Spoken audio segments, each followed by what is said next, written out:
This is supposed to be an informal fireside chat, so I really haven't prepared anything for this. So what I'm going to suggest is that if you have any questions and answers, let's do a Q&A. I just want to let you know one thing, though. My approach to Baba is not very intellectual. So you can ask an intellectual question. Whether I answer it, I'm able to answer it or not, I don't know. So, but by all means, ask. Apart from that, and then if there's still time left over, I do have some incidents, both my family and others, that I can talk about also. So shall we do it that way? Yeah. Okay, so you're on.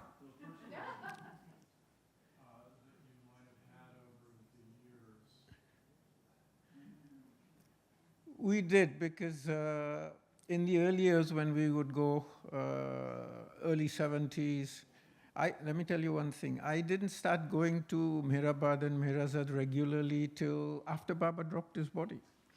In fact, before Baba dropped his body, I hadn't been to Mehrabad, and I'd only been to Mehrazad once for a very short visit, which you'll hear about later in my talk. So when we started going to Mehrazad after that, quite often there would only be, the first visit after Baba dropped his body was 1974. And I was just me, Ruby. No, you had come with me in 74. We just married. This was our first visit. There was nobody there, just the two of us. And we stayed at Vilus. And every day we would go to Mehrazad. And the Mandli would be there. And we would interact with them every single day. In those days, I think I have a photograph which says that pilgrims should leave by 6:30 p.m. Today, that 6:30 has become 12:45. So it's quite a change. And I mean, because there were just the two of us, they didn't sit and talk to us in Mandli Hall or anything like that. But, you know, we did things. Iraj, for example, in those days used to do tours. He would take Baba lovers to Aurangabad. So one day Iraj says, "Come on, I'll take the two of you to Aurangabad." I said, "What, just the two of us?" He said, "Yes." So I had a car and we went, and he gave us a tour of Aurangabad, the places where Baba had been, you know, the Ellora caves. We did all that. Took us to the mosque that Baba stopped in on the New Life on the last day, the Imampur Mosque. Ruby also interacted with the ladies' Mandli. She wasn't a Baba lover. She didn't know who they were or anybody. And Mera and Mani and the Mandli made her feel so welcome. It made her feel like one of the family. In fact, that's what drew her close to Baba over time. And I still remember on the last day when we left, she had tears in her eyes, even though she wasn't a Baba lover. The Mandli feeder, especially the women Mandli, made her feel so welcome. So we've had times like that with the Mandli. When you wanted to go, or did you have to arrange that ahead of time? After Baba dropped his body? Yes, like when you were there in 74. We could go whenever we wanted. There were no restrictions that I can remember. And where did you stay overnight? We stayed at Vilus, Sarosh Irani, their place. And at that time at Mehrabad, you could go for only 4 nights, and you stayed in one of the old buildings, either Donkin's cabin, that was one place where pilgrims stayed, or there were a couple of rooms in the Mandli Hall building where you stayed. You're talking about Mehrabad. At Mehrabad. And you had someone cook your food for you, and because you were the only ones there was no one else. And you could go up the hill, and Mansari would say, "You want to clean Baba's Samadhi?" I said, "Of course I want to clean Baba's Samadhi." She said, "Come at 6 o'clock. So I would go up at 6 o'clock, and there would be just Mansari. So she said, "Now clean the whole thing." So I would clean the whole Samadhi. In those days, there was nobody else there. It was like that. Did you ever get any special orders from Baba? Many. I'll tell you about them tomorrow. Tonight. Today, okay, we'll hear about this today. On more than one occasion, I assume. And you went there at his invitation, is that correct? At that time, we had to go by Baba's invitation. Baba, you couldn't just go like that. You always had to get his permission. Unless at times he would send a circular out saying from such and such a time you can come and see me. So it was, during that period, it was open. But that's what I mean. You had to get his permission before you could go. Although my mom did cheat once or twice and did turn up at his doorstep when he was in Satara at that time. And she got away with it. She got his darshan, I think, twice. And I was curious how you chose Toronto. Well, Baba told me to do my chartered accountant qualification, which is the CPA qualification in England. So I spent about 7.5 years in England, and that's where Ruby and I got married also, when we were in England, although our marriage was in Karachi, because both our families are from there. But then we didn't like staying in London for some reason. It was just too congested, too crowded, and Too cold? well, Canada is colder, little bit.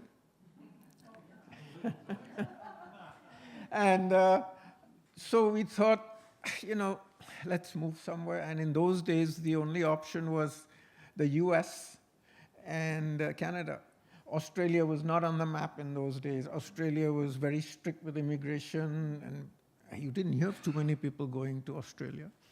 So between the US and Canada, I chose Canada because the Canadian system of education that I had, the chartered accountant qualification, was quite similar. The US was very different, so I decided to go there. She also had a sister in Canada. So we had the opportunity to visit and check it out. And, we liked it. So that's how we decided to go to Canada. In the winter? No. Little smart. Not too smart, a little smart. No, we went in the summer months. Actually, we probably spent more time in the US on that visit because that was the first visit we'd made to North America. And I remember we rented a car in Canada and drove all the way down to Myrtle Beach. And we stopped on the East Coast. We spent a day or two with Henry Kashauti on the way, New York City, places like that. What year would that have been? Sorry? What year? 74. 1974. In Panchgani, my mother had first cousins, two brothers, who owned a boarding school, one of the boarding schools called Birimolia High School.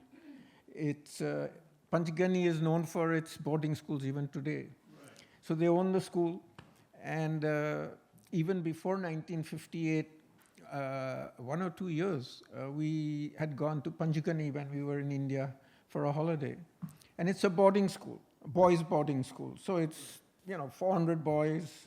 It had a tuck shop, it had sports, fields. Punch is 5, and Gani is like the tableland that Cape Town is famous for. And in Panchgani, there are 5 of those. That's why it's called Panchgani. 5 of those tablelands, one after the other. And on one of them is Baba's Cave, of course. You heard of Baba's Cave in Panchgani. So I had gone there to the school. In the school, I enjoyed myself with the kids. I had a great time. In their backyard, from their backyard, you could climb up to one of the tablelands where they had playing fields. We could go horse riding.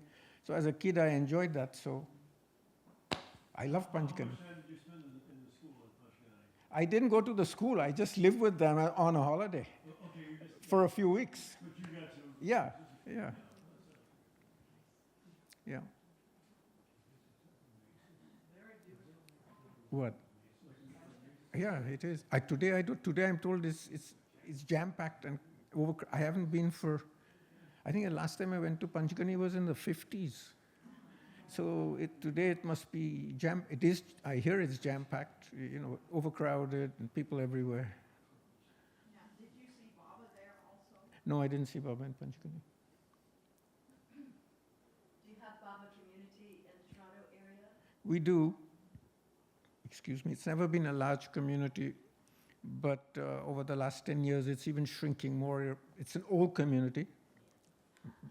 That sounds familiar? Right. It seems to be the case in the West, in a lot of places.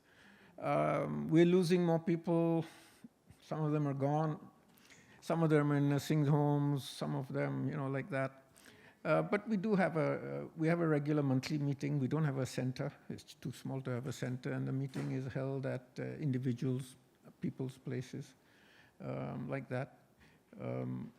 Before COVID, we used to have a decent turnout of about 15, 20, 25 people. After COVID, during COVID, of course, there was nothing. But now we've resumed, and we resume not only in-person meetings, but we're also online.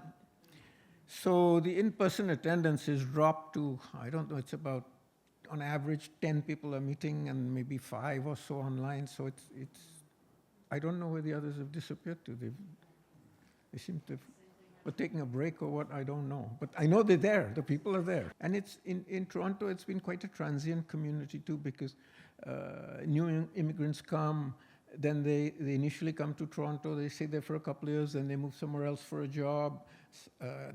We had some US citizens who were also, they came back to the US, so it's been in and out like that. There's people moving in and out all the time. Right. No, I never had that thought. Don't forget, I was brought up from childhood to believe in Baba, so that probably had quite a difference. I had no doubt about anything like that. I never had that feeling. And I tell you the reason, I know a lot of people have asked me that question, a lot of people have felt that, but the reason is because I worked in a firm of CPAs for many, many years. And at that level, there was no discrimination or anything of that sort that I noticed anyway.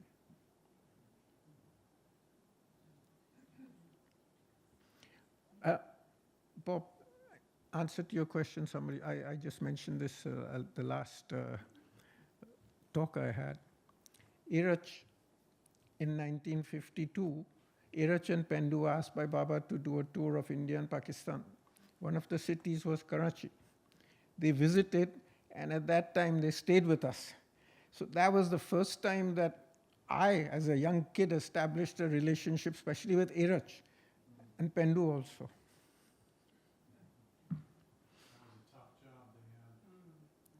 Well, as I told the meeting afterwards, Iraj said that he was totally exhausted, and with hindsight, he would have rather gone with Baba to America.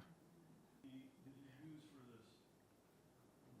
I honestly can't remember, Jim, because I was 52, I was 5 years old. Remember interacting with Iraj and Pandu that visit? Just at home, as a small child, yes. Yeah. Yeah. Anything about that? No specific event, but I remember them distinctly, and that's the first impression that I had of both of them and of Baba's Mandli, especially Iraj. Iraj, even though at that level, was very kind to children. And West coming together is spirituality and science coming together. No, Baba also said that, but what Baba means by coming together, I honestly don't know. Because Baba also said, as you said, that the East is the heart and the West is the mind. So that difference is there, and from everything Baba has said, I don't think that difference is going to go away. What Baba wanted to channel more was the energy in the West towards the right channel, spirituality. The West is more material, as Baba says. So whether it's that melding or what his work is, to my knowledge anyway, he never really explained what he meant by bringing them together as such. How did you travel? And how long a trip was it? The first trip when I was a little kid, like 18 months old, was by ship. I think it was an overnight journey in a ship, small ship. But after that, we traveled by plane. I still remember it started off with the old 2-engine Dakotas. Yeah. In those days it was like 2.5, 3 hour flight, and it was always aircraft. And today actually there are no flights between India and Pakistan because of their bad relations. So to get to Bombay, you have to go to either Sri Lanka and catch a flight to India, or you go to Dubai or catch a flight. It's crazy. But the flying time today is only an hour between the two countries. Between Karachi and Bombay. It's only an hour. And also just the culture impacted your visits to Meribad. My vision about Mirabat hasn't changed at all, but the changes there is something that I would expect, because after all, the trust is run by people. And when you have people involved, their way of doing things, their prejudices, their whatever they like, all come into play. So from time to time, the way the trust is managed, that changes depending on who's running it. So it depends a large extent to what the chairman is doing these days. The chairman is the key person in the trust. He is the one who Baba has given the authority and the trust deed to manage the day-to-day affairs of the trust. So he's effectively chief operating officer of the trust plus the chairman. Things changed in India to where they would not allow foreigners, and of course you're a double foreigner being Canadian and Pakistani, right? So I was a trustee from 2014 to 2020. And in the trust, it has to get this permission from the Indian government, from a department of the Indian government. We commonly call it FCRA, to get foreign donations. And it's a 5-year registration. After every 5 years, it's renewed. So when the time came up for renewal, it was coming up in 2021. We found out, and we were informed also quite categorically, that this department's position is that if you have foreign trustees on your board, they will not give you registration. So it was very clear that if we made the application to renew the registration because of the foreign trustees, it would not be given. We resigned. However, they still didn't give it for whatever reason. Well, we really don't know what the specific reason is. They keep saying it's a security-related reason, and the only security is, next to the trust is VRDE, which is the Vehicle Research and Development function of the government. It's a military facility. And they keep saying it's linked to that, but how, we don't know. The trust has now erected a wall. There's never been an incident with them in the 50 years that they've been there. The trust pre-existed them. So the trust really doesn't know what the exact reason is. We're still trying to find out. And of course, the other issue with the trust now is that they can't accept donations. Yeah, that's it. Non-Indians. Yeah, because of that reason. They didn't renew our registration. So now, in India, you have to be registered with them before you can get foreign donations. You can't take foreign donations from anybody without being registered with this agency. What kind of shape the trust is in at this point, given that they're not able to accept foreign donations? I mean, the trust is managing reasonably well in the sense that they've been controlling the expenses that they have, especially the major expenses, like they haven't built anything major. They have made a few large renovations in the last year. They spent about 90 lakhs of rupees now. I'm not going to mentally translate it in US, but that's a big amount in India, on upgrading the hostels in Lower Mirabad because they badly needed it. But that's about the only really large expenditure they've created. Other than that, they're trying to manage the cash flow of the trust so that it exists with what it has. And it hasn't gone downhill. It's stable. It hasn't improved, but it hasn't gone downhill. It's stable. Grant No, that's what I mean. So far, they haven't done that. So far, it's been, in fact, there's a very slight increase, I would say, instead of decrease in that. So but I call it flat. It's almost like, being very stable. Normally, the trend would be upward because with Indian donations and foreign donations combined, there was good cash flow.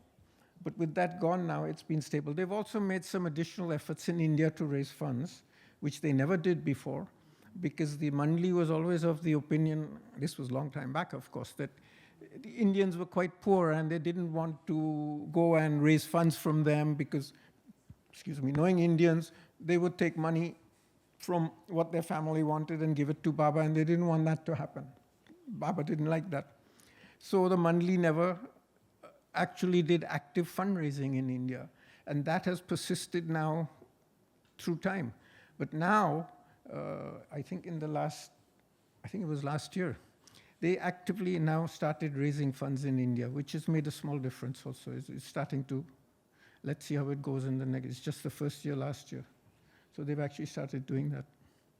But for many years, people have been saying that now you should start raising funds in India because Indians have become now, of course, there's still like hundreds of millions of, don't forget, India has a population of 1.4 billion people. That's a hell of a lot of people. And there are probably a couple of hundred people who are still poor and live at this assistance level. But as you get further up, there's a tremendous amount of money now in India. So you have to target your fundraising. You're not going to go to the villages to raise money. You have to go to the areas where you know, or the people you know who have money and target them. So let's see how it goes in the next year or two. Key for you to get to that or brought light to your past. It would be nice if you can share that. It's not that easy. There's no key. So means there No, I'll tell you what I do. And the Manli is also express similar things. You get to a stage where you're saying, now, this is, it really plays on you. It's getting more and more difficult. And then finally, you have to leave it to him. You say, Baba, okay, it's your will, Baba, now. And I find that when I do that, very, very quickly, but you have to do it genuinely, just not say it. You have to do it genuinely. You say it, and I find the burden comes off your shoulders, and you forget about it, and somehow what you thought, what was a major problem, is not that big. That's what I find.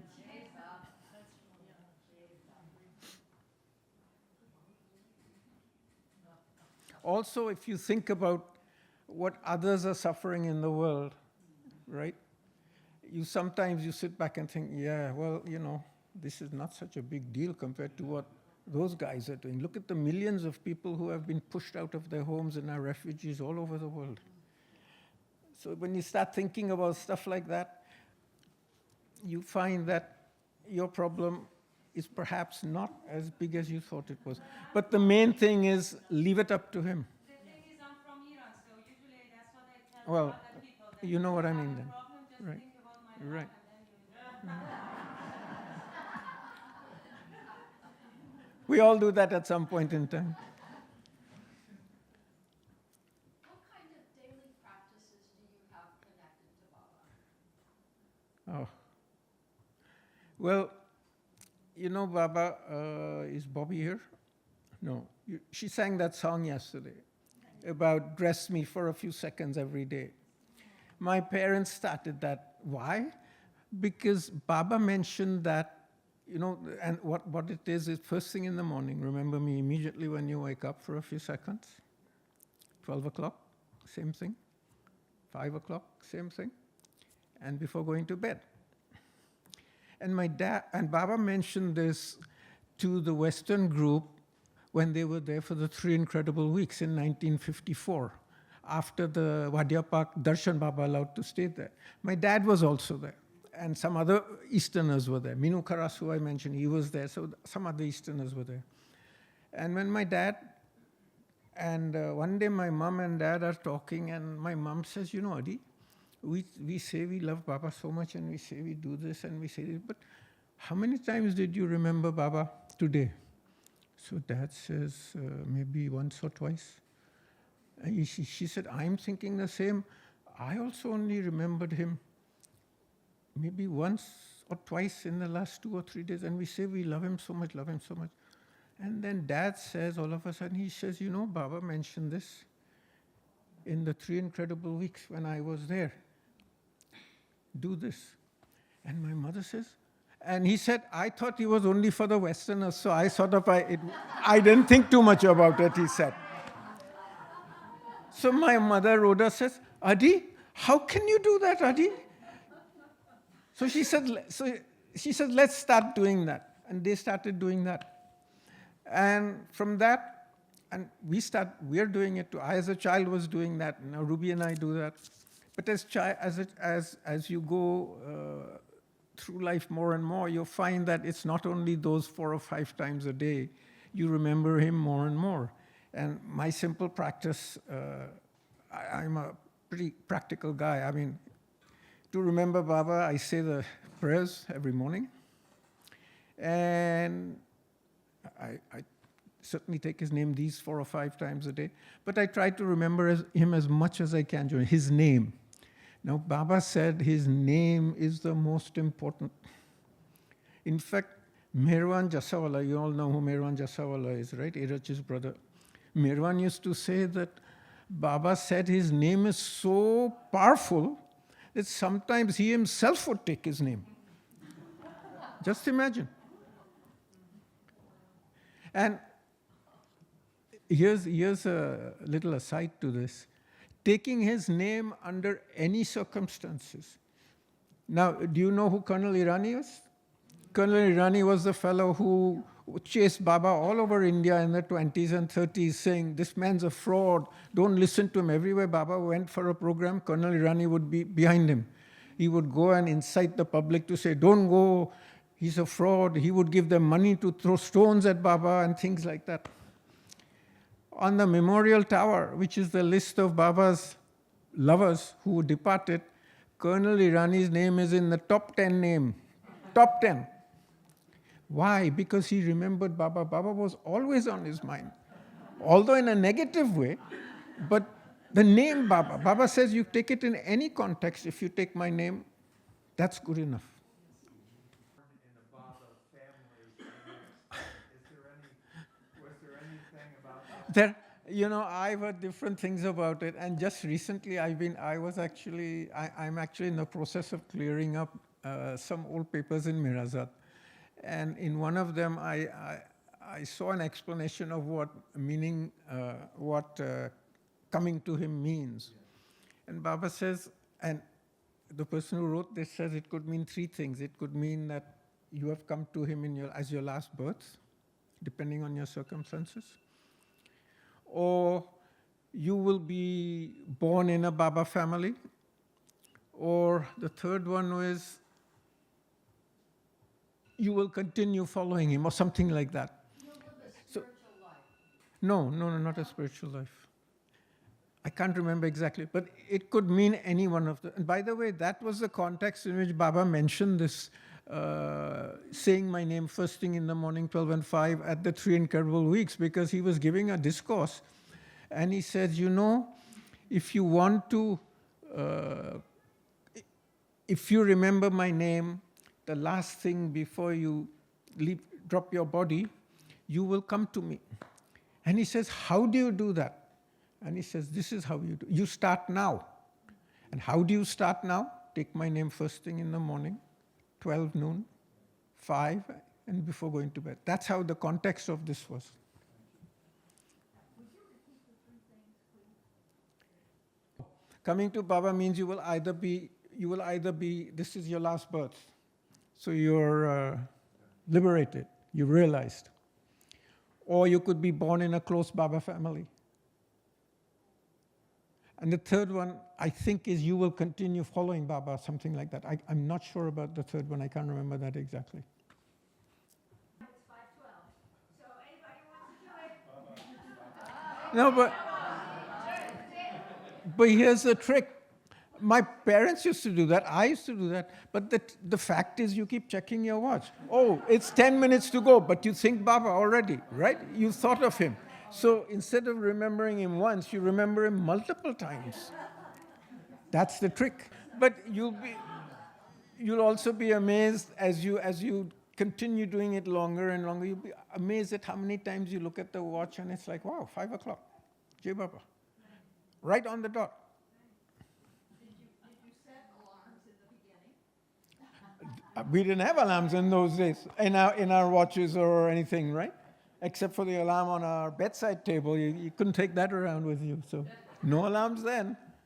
What do you know about that? Baba,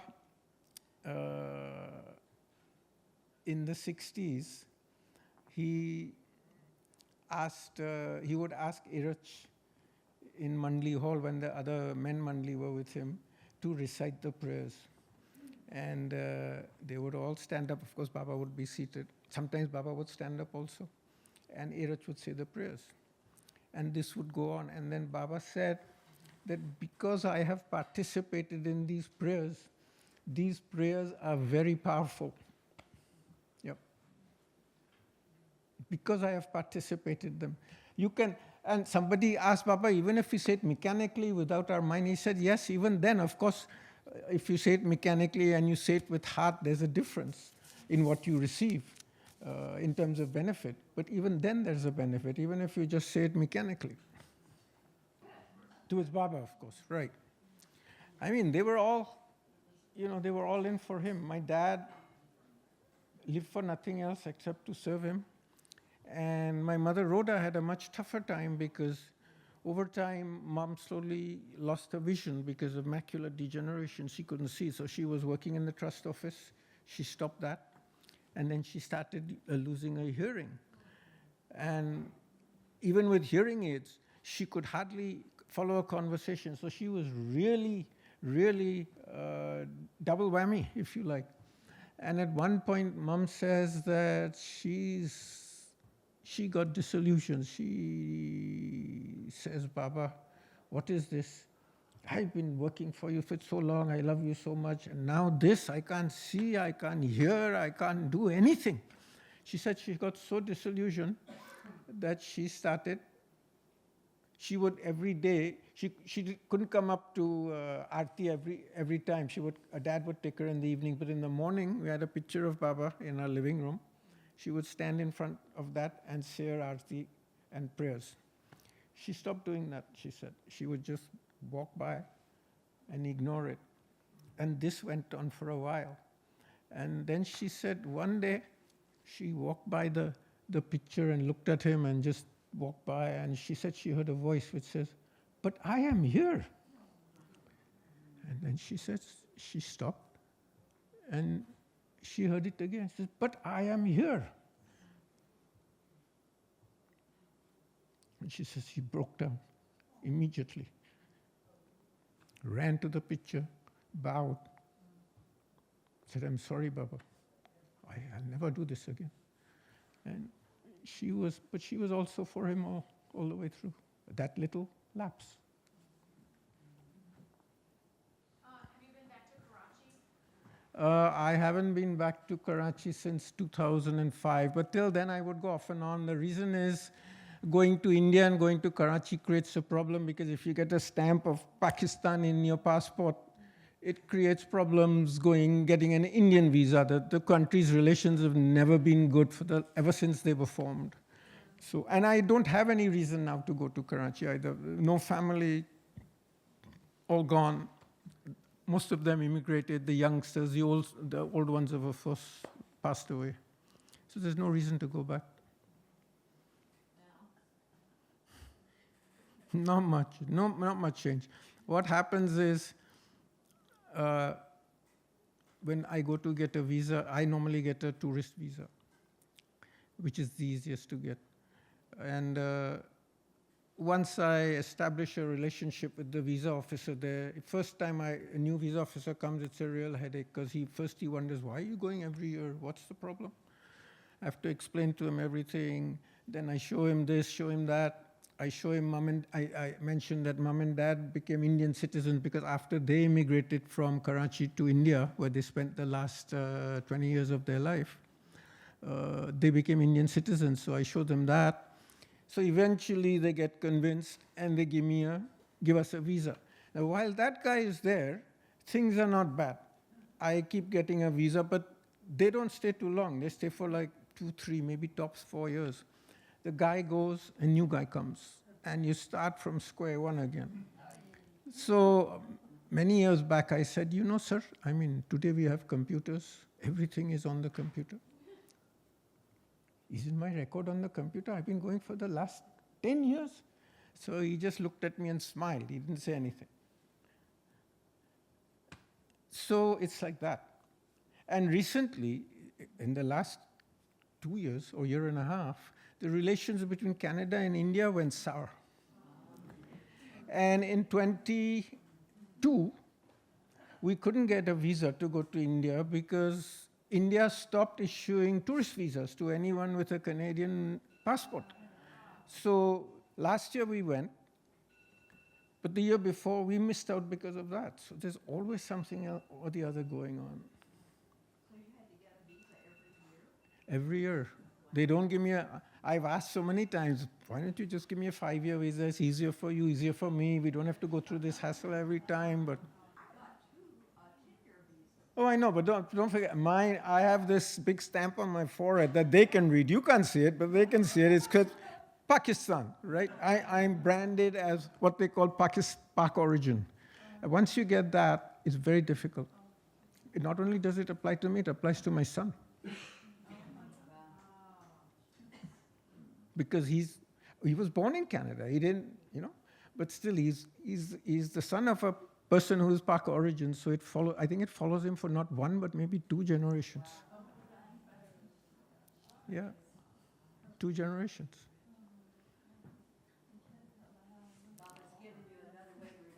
Yeah, I mean, the thing is, although sometimes it's very difficult, he somehow manages to get us. Sometimes I've had to. There was a Baba lover who was an ambassador, Indian ambassador. He was a Baba lover. And I met him, and he was it. And he said, call me whenever you have a problem. And I did call him once or twice. And sure enough, he sent an email to the consulate in Toronto. And not only did I get a visa, they actually called me. I mean, they would never call you if my life depended on it. But they called me and said, sir, your visa is being granted. I couldn't believe it. So even that happens. But do you have any thoughts on what could be going on with that? I really can't tell you why that's happening, but what I can tell you is that over time we have seen instances where Baba says something, and instead of that happening, the opposite happens, and people begin to say, oh, why is this happening? Why is that happening? 10, 15, 20 years later, what Baba says happens. So, as Baba used to say that if you don't follow what I'm telling you, it's because you don't understand what I'm saying, or it's not in your time frame, or Baba never gives a time frame. He doesn't say in 5 years this is going to happen. So sometimes, I can't give you instances right away, but I know there have been instances where that have happened. It's gone the opposite way, and then all of a sudden, bang. Something like what Bill LePage talked about, the turning of the key, where it just seemed like nobody was coming to Australia. Yeah. Then all of a sudden, something Yeah. happened. Yeah. But even in the West, all of a sudden, thousands of people turned up. Now it's all of a sudden going the other way. So it's the same thing, though. It could be that, as Bob says, the youth today have totally different interests, likes, than we had in the 60s and 70s. And although they follow somebody, they may not be interested in meetings and things like that, which is also a possibility. But it's a general thing that youth are missing, seem to be missing in the West. It's all over. Yeah. Youth. thank you so much. This is a great session, and he's going to be back on stage Okay. shortly, so we need to give him time to get ready for dinner and all that. Thanks, Jim. So, Thank you, Jay Baba.